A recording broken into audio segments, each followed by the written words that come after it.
bamuhe amahirwe ya nyuma bamuha ya kabiri. Umugabo bita Rugagi yarambwiye ngo Bishop bita Rugagi yaranyandikiye ngo mfite ibyangombwa binyemerera gukorera mu Rwanda. Akorera he? Akorera he? Nahakubwiye muzane kuri space ha kuri zigari muzane nazi muzamure umushyiraho mwese muceceke umuhe mikoro nanjye umpindi mubaze asubize. Am journalist pastor ibyo nahoze nibaza yavuze ko namwinye space ndayimuhaye najyeho umuhe mikoro mwese muceceke muri discipline mwumva mubaza ntamwubashye mumanure ndamubaza nk'umunyamakuru aransaba Mike azamuke muzamure aze mubaze Dr. Bishop Muneza Panda Power Dr. Bishop ukaganira harimo kubahana nkurahiye Imana ko niwumva mubaza ntamubaza nk'umunyamakuru nk'umuntu mukuru baza undi abantu bari aho bose barumva ashana kugira ngo aymanuza aveho like mwazamutse bitambona ndaraje abantu bati dore Scovia urabizi je ntabwo ibi bintu biteguye urabizi neza Scovia sibyo yaje nawe uraje ati dore Pastor Rugagi na Scovia ati ngaho noneho ngiye kuba umunyamakuru kantani machine playing mubazi ibibazo nshingiye kubyo yavuze ku gihe nguyu arahari Bishop Rugagi nguyu Mike abandi mwese mufunge Mike zanyu muri ganire Mutesi na Bishop Rugagi.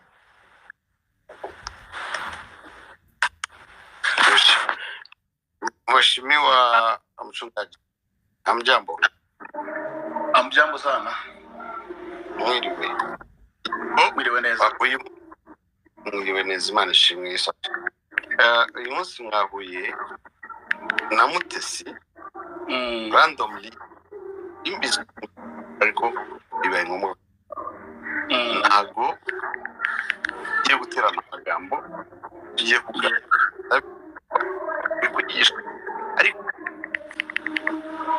ijwi ryawe riragenda ricika sorry none rero mwari mukwiriye kuganira wowe na Mutesi yambwiye ati mbabarira nganire na Bishop yewe ndamubaza noneho nk'umunyamakuru nawe ansubize nka Bishop yego birashoboka ko mwaganira yego yambaza okay mwasuzanya mwabaza uraho neza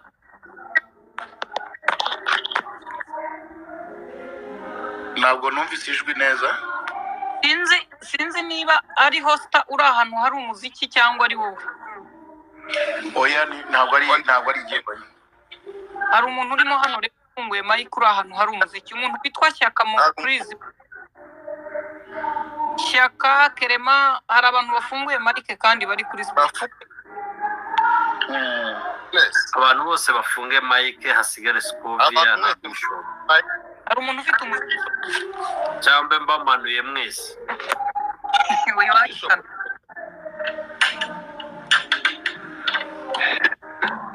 Bishop ndakumva ndakujya muri beka uri ahantu umuziki mwinshi sinzi niba hari biro yawe kumve urusaku binza ahantu mu muziki yavuye yego yabeshye ntaho yagiye ariko ntacyo turihangana tumufata uko ari yego wiriwe nyakubahwa Rugagi mwiriwe neza Scovia yes twemereye abantu bari hano ko tugiye kuganira tukibaza ku bibazo abantu bafiteho amatsiko tugiye kuvuga ku byabanje kuko byabanje buri umwe yavuze uko yumva ibintu mu buryo byakirwa mu buryo buri umwe yabyakiriye uko abishaka ariko njye nawe ndagira ngo tuvuge ku birimo kuvugwa ubu nonaha ku bibazo bibaza yego njyewe Scovia navuze ko utagira urusengero mu Rwanda rukora uyu munsi yego nyakubahwa rugagi hari urwo ufite rukora cyangwa ntabwo? inspection zabayeho ntabwo ari ku rusengero rwa Redeemed, hafunze insengero 9,840. Nyakubahwa, ikibazo cyanjye cyabazaga kuri wowe, ntabwo ikibazo kivuga ku madini mu Rwanda, kirabaza wowe kuko niwe navuzeho kandi niwe twavugagaho hano. Bikoroheye wasubiza ku kibazo cyawe aho kusubiza ku zindi nsengero, ariko niba iyo nzira uciye ari iri bukugezeyo waheda. No, navugaga muri rusange kuko byabaye muri rusange. Ngenda baza kuri wowe, hari urusengero ufite mu Rwanda rukora? I Rwamagana. Okay. Wowe ubwawe uri ku kinyamakuru Igihe wavuze ko nta ruteraniro ufite, nta rusengero ufite rukora, ariko ufite ibyo ukora. Mfite inkuru y'ikinyamakuru Igihe, keretse niba wenda umunyamakuru nawe yakubeshyeye. Yego. Bavuga ko nta rusengero ufite mu Rwanda rukora. Yambajije aho nyobora, aho ndi jewe. Aho jewe ndi. Ntabwo yavuze ishami cyangwa ikindi, yavuze ngo ubu ngubu wowe uyobora hehe, urimo kuyobora hehe? Wamushubije ngo iki? Namushubije ntaho mfite ndi kuyobora, naho nayoboraga mu Ruhango. Nyakubahwa, reka nkusomere abantu bari ku Gihe barebe ku kijyanye. Nta rusengero na rumwe isigaranyaho abantu bashobora hano ku gika cyanditse mu imodoka ya $280,000 francs. Bishop Rugagi cyo hepfo bagize bati kugeza ubu bavuga itorero ryawe ryatangiye 9/2. Aragira nta rusengero na rumwe isigaranyaho abantu bashobora guteranira imbona nkone ku rwego nubwo ni inkuru yanditswe kugira ngo wenda bayitegereye baraza kuyireba. Wowe ntaho uyobora ibyo bivuga? Yego, jewe naho ufite nyobora.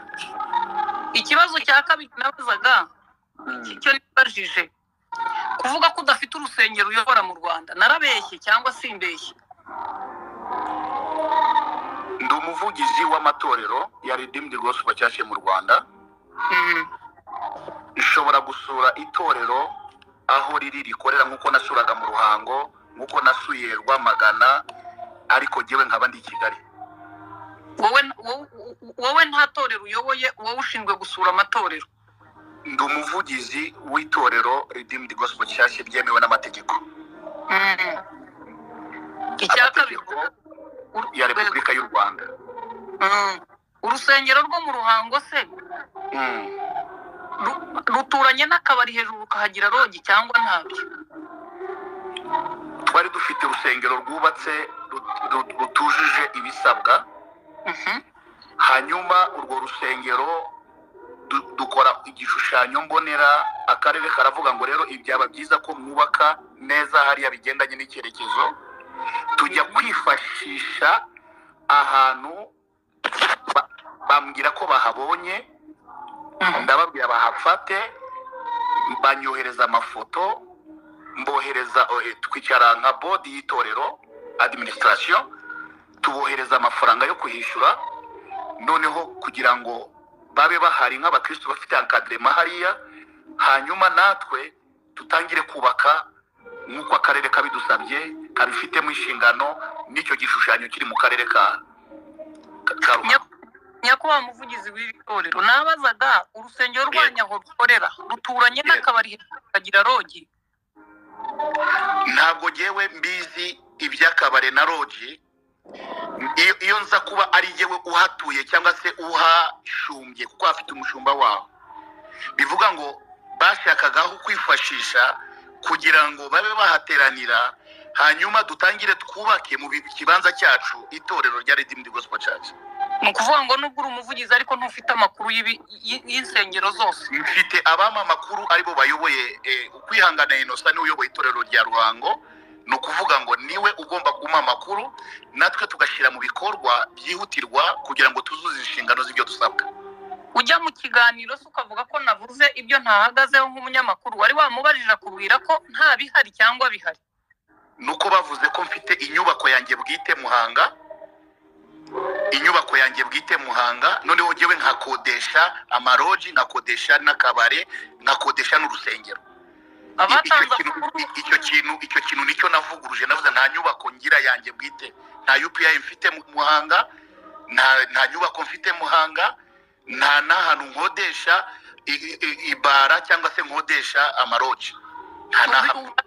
Ariko nyine urusengero rwa Ruhango ruturanye n'akabari na ntuza. Reka rero ngiye nguha amakuru ko n'amafoto ngira ngo kuri iyi space ariho icyapa cy'urusengero rwawe kiri munsi ya bogi. Ubutaha undi munyamakuru nakubaza bizagufashe kugira ngo ubizi.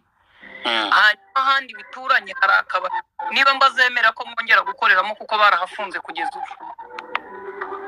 Icyo wenda katukigiye ubwo n'amakuru nguhaye ubutaha uyafite n'ibiri. Icya kabiri nashakaga kukubaza, navuze ku modoka Range Rover. Yego. Modoka Range Rover wavuze 2017 ibuka umunsi. Yego. Andiko no ku kinyamakuru igihe n'uyu munsi wasubiyemo. Iyo muri Canada cyangwa ni i Kigali? Iya 2017 niyo muri Kigali, iyo mfite niyo muri Canada. Iya 2017 niho nibazaga ngo waguze ute imodoka. Yewe sinzi imodoka kuko ntago natumwe imodoka zihenze gutyo, ariko narabumagana kuko genda umunyamakuru n'amakuru nahawe. Waguze Range Rover ukodesha mu Gisare u Rwanda rwari rwabahagaritemo n'ubundi gukoreramo mu 2017 nta modoka mbigufashemo wenda nkuko wavuze ko uri umunyamakuru nta modoka nigeze ngura. Range Rover bayiguhereye iki? Warayitomboye? Wayihawe n'umuvandimwe? Byagenze bite? Kubera ko wenda turi hano biba na byiza kugira ngo urujijo ruveho. Iya 2017 ni nayo mpamvu buryo yubajije umuntu ubu ufite amakuru yumvaho ya nyayo. Natanze imodoka yanjye ya V6 Montero nyiha umuntu w'umubishop witwa Caleb ufite itorero Kinshasa. Maze kuyimuha iyo Montero Pajero nari mfite, niyo modoka nari mfite, hari hicaye nari nabatumiye ari batandatu. Range Rover ntabwo ariyo modoka nahisemo, nta nubwo ari imodoka nifuzaga, nta nubwo ari imodoka nashakaga. Range Rover yaje mu Insanze tariki 7 z'ukwezi kwa 7 2017 ari na surprise yabayeho. Icyo gihe Père Spirituel Archbishop yarari hano i Kigali, hari igiterane cyari cyahuriwemo n'abandi bakubashumba bavuye mu mahanga. Nicaye muri biro, Archbishop ari muri hotel ari buza kubwiriza uwo munsi, iyo modoka niyo yagiye kumuzana. Imodoka imaze kumuzana aho ngaho nibwo nta nubwo iyo modoka ya 2017 irenze miliyoni 25. Range Rover igura munsi ya miliyoni 25? Nigiye ubikubwiye ukuri se wifuzaga ko mbigusobanurira? Niyo mpamvu nimbo mbaza. Range Rover bakuguriye cyangwa baguhaye iri munsi ya 20 ingana miliyoni 25. Range Rover y'umwaka wa 2000 yakozwe mu 2007. Ni izina gusa wenda iyo ndimo kuvuga ya 2014 wavugaga ya miliyoni 200. Mfite abayiguze barahari, aho yavuye harahari, ikintu cyose ukeneye kumenya ukuri kwacyo. Kuki bayiguhaye? Nuko bamana isaha, nuko bamana ikindi kintu, ntawe nigeze saba, nawe nigeze kwa Bishop. Naravuze ngo yego uri mushuti wawe uriya wandikodinze, nubwo mwavuze ngo byatambutse mu kiganiro ntabwo ariho byanyuze, ariko nta kintu yahisemo ko wowe nawe mubizana ngo rubanda rubivugeho. Ariko nge naravuze ngo ni gute umuntu atunga Range Rover yego atarashaka ari itorero korera ribona barwagura bakunze kuko niho nari inkunza handi simpazi. Yego ayo nandi makuru uzanye yuko ufite n'abandi bakora hirya no hino, niba bakorera ku kabari cyangwa atari ku kabari. By the way nguhaye amakuru uzarebe niba bemerana atasubira mu kabari cyangwa muri logi. Ngenda ngo kuki utunze Range Rover tarabona inzu y'Imana ngo twesaba kuyoboka tugemo.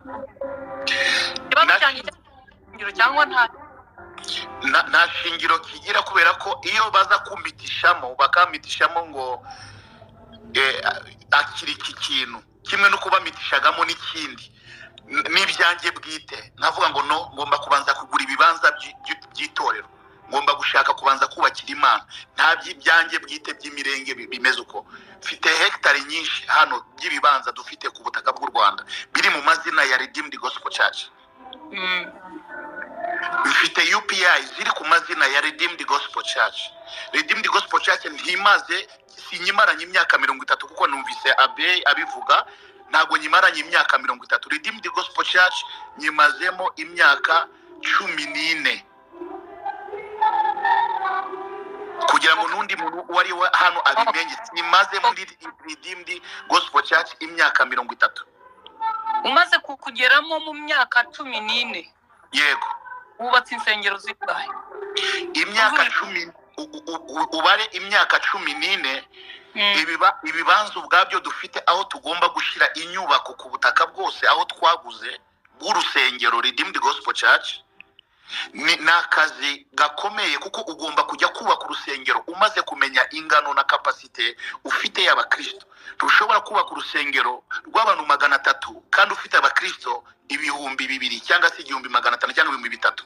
No kuvuga ngo uko ufite umubare w'abakristo benshi niko wubaka urusengero rugendanye n'umubare w'abantu, ni nako ubyibusha inyubako n'inyigo bikigwa neza kugira ngo utihutira kubaka ahubwo bitume wubaka ikintu kirambye kizamara igihe kandi buri muntu wese ashobora kuba yicayemo neza atari ikintu wubaka uyu munsi ngo ejo ugisenye.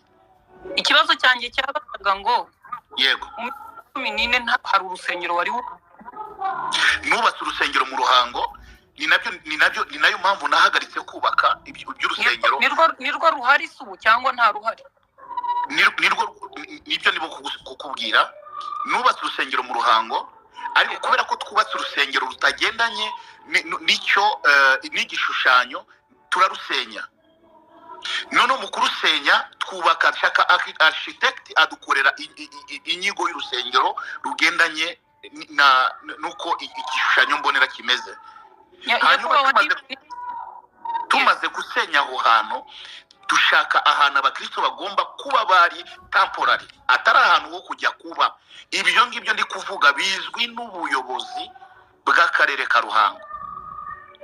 Mugiye gukorera hariya temporary hanyuma mutangire mwubake. Yego mwari mwatangiye rero bafungaho mwari mwagiye by'agateganyo. Yego no kuvuga ngo izo process zose twari twazitangiye biri muri land center mu karere ka Ruhango. Ibyo namakuru yose ahari biri mu karere ka Ruhango. Nyakubahwa none kankubaze nk'umuturage. Yego akarere kamaze imyaka 14 kataratwubakira, aba wicaye ukumva ndimo ndavuga ko akarere katubatse amashuri dutanga umusoro. Watekereza iki? Wavuga ko bameya baraho meya uraho ari umukozi cyangwa atari umukozi? Ntabwo najya mu nshingano z'akarere wambazaga ibyerekeranye n'itorero. Niyo mpamvu nari nguhaye urugero. Impamvu ikibazo cya kabiri nshaka kwibaza, naje naguhaye ingero urambwira ngo uri murambaza ku giti cyanjye, ni nayo mpamvu nagarutse ku giti cyanjye. Yego ntacyo fate kuko mu myaka 14 ari mikeya kuri mwe yo kuba mufite igikorwa wenda gituma amateraniro ataba mu buryo buteganywa n'amategeko mu Rwanda. Ikindi kibazo nashakaga kukubaza, kuri space humvikanye umuntu ntigeze mvugaho kuko ntari mu kiganiro ngo nje kuzana izo detail we yazanye. Utekereza ute y'abantu bakuganiye barwaye mu kiganiro n'ikinyamakuru Igihe wavuze ko ushimira leta ko yarwanyije cyangwa itemera ndetse bitanakwiye ku nyigisho z'ubuyobe aho umuntu uzundi kuvuza umwana kwigisha ibyo byose yavuze umukuru mu materaniro y'ubushe twarimo yabisubiyemo. Icyo nashaka hano waje kugana bamubwira ko uri umusengere, urababwira ngo avuga ko ngo wasabye amazi uramazi arayakohereza n'uwanamubona arayiwe amahirwe make cyangwa igihe kigeze umubyeyi yego izo mvugo bazaga iwawe bagowe bagataha barira kuko baje njye siko impamvu uyu muntu akavuga ngo zaba nabeshye cyangwa bizaba ari uko ikintu nabanza gusobanura sinzi iri bumpaye umwanya wo kubivugaho wiwi ndabanza nihanganishe uwo muvandimwe wagize icyo kibazo ndabanza mwihanganishe kubera ko hari ibintu bibaho unplanned cyangwa se ntateguye yanabisobanuye ko ntabwo nari ndi mu kiganiro kuri televiziyo ndizera ko yanabisobanuye yabivuze hano kuri space ntabwo hari umunsi w'amateraniro hari umunsi nari nagiye kwigisha kuri televiziyo nk'uko abivuze asabirwa randevu n'undi muntu wamubwiye ngo ariko wamuzanye akaza uwo muntu niwe bari muri contact nawe ntabwo bari muri contact nanjye sinzi niba ibyo mvuga byumvikana nk'uko yabivuze namwumvise hanyuma uwo muntu wamubwiye ngo zana umurwayi hano nawe bamufashe akafata itaxi cyangwa agafata imodoka akazana umurwayi yewe batambwiye batanteguje ngo tuzanye umurwayi wenda mabwire ngo none ahandi muri studio cyangwa se ngiye mu kiganiro noneho mubanze murindire cyangwa muzamuzane ejo nabonetse niyo communication ntabwo yabayeho kuri yewe hanyuma uwo muntu wamwijeje kumuzana agafata imodoka akaza akagera hariya afite umurwayi wenda hagera ntaranahagera kuko iyo gahunda ntayo nari mfite usibye ko ntajya nirengagiza n'umurwayi uwo ari we wese njya mpaguruka hano nkajya naho banumiye nkagenda icyo ni igikorwa ntashobora kwirengagiza na gato mu muhamagaro mfite ahariho hose umuvandimwe wenda yakomerekejwe wenda n'icyo kintu ariko ntabwo mbifite ntabwo nigeze na rimwe marandevu uwo muntu wenda wamuhamagaye cyangwa se uyu wazanye umurwayi wanyihamagariye ngo nzanye uyu muntu noneho mumufashirize n'umubyeyi wanjye noneho nkamwemerera hanyuma yahagera yewe nkamwirengagiza kandi namuhaye randevu icyo nicyo cyane nyakubahwa niba uyu muntu namwumvise neza avuga ko igihe yari ahari waje kuza yego ariko urujya mu ofisi usaba ko amazi bayazana ukayasengera udakoze ku barwayi uburyo buri impamvu ni mu buryo bujyanye n'ubuzima muganga iyo atangiye akakubaza ngo waramutse disi umeze ute utangira kumva woroha nicyo ndimo gushaka kuvuga gatoya burya umuntu yakubwiye si umunsi w'amateraniro si n'umunsi wo kwakira abantu si randevu bansabye cyangwa ngo hari umuntu tugiye kuzana urwo ruhande narwo mujye munaruvugaho ne kuba victim wanyemerera nkabisobanura ko mpari oya hano ni umunyamakuru uri kumwe na Bishop abandi muratwihanganira merci wari umunsi w'amateraniro rwose wari umunsi w'amateraniro okay reka mbivuge gutyo muvandimwe ese waba waravuganye nanjye wenda ibyo ngibyo reka umunyamakuru wambaze wenda uraza kubyumvira aho ngaho munyemerere nyakubahwa mu mategeko hari icyaha cyitwa non assistance d'une personne en danger mu mategeko cyangwa se kutita ku muntu ufite ikibazo kimukomereye hari ikintu amategeko abivugaho kandi iryo tegeko ndarizi bisobanuye ngo hari ikintu ntashobora kwirengagiza ku muntu wamamagaye ku muntu wavuganye nanjye yasabye randevu noneho nkirengagiza wa muntu waje ubabaye cyangwa waje urwaye urembye nkabifata nkaho bidahari kuko wenda banambwira niba nigeze mubona kuko hari igihe ahubwo abashobora kuba barakoze amakosa ni ya kuru iba iri ku ruhande wenda batanga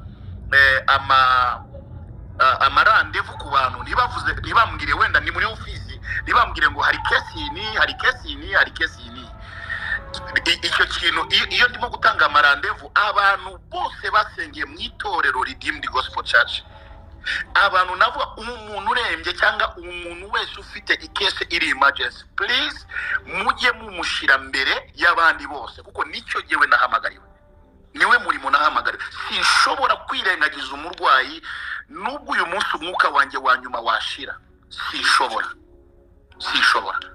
reka ibi twe kubijyaho impaka kuba hashize iminsi ushobora kuba utibuka uko iyo senariyo yagenze, ariko uwagize ibyago n'uwakomeretse wayibuka nk'aho yabaye ejo. Ishobora kuba itaranagenze neza mu by'ukuri, kuko nkurikije uko yaganiriye inkuru ye nuko nawe utubwira ko wabahaga priorite bakinjira kandi wabaciyeho. Gusa nyine iyo biri aho yabibyara ikindi kintu nibaza, umuntu yakwibaza akibaza ati se niba barahageze bakakubona kuko utatanze randevu ntubakire cyangwa ntumenye ko barwaye ariko ntubaha umwanya wo kumva. Nanone njye nk'umunyamakuru nibaje twicaye nko ku murongo imbere y'ibiro bya meya kuko atari umunsi wo kutwakira akaducaho, kandi meya ni umuntu dufata nk'utari inyangamugayo cyane ariko wubahiriza amategeko. Pasiteri we tumufata nk'umuntu tutashidikanyaho isaha iyo ari yose n'isegonda rimwe, bikaba byaragenze bityo, ariko reka twe kubigira impaka. reka nguhe agatekerezo kamwe reka nguhe agatekerezo kamwe ku byagiye biba. Uzi ko kubera abantu bari bazi ko nita ku barwayi, uzi ko hari n'abirembyaga yagera muri biro yanjye ngo mushumba nta kundi kuntu nari kukugeraho, nakoze gutya kuko namenya amakuru ko abantu barwaye, abo bantu baha priority, umbabarire mbigusabyemo imbabazi.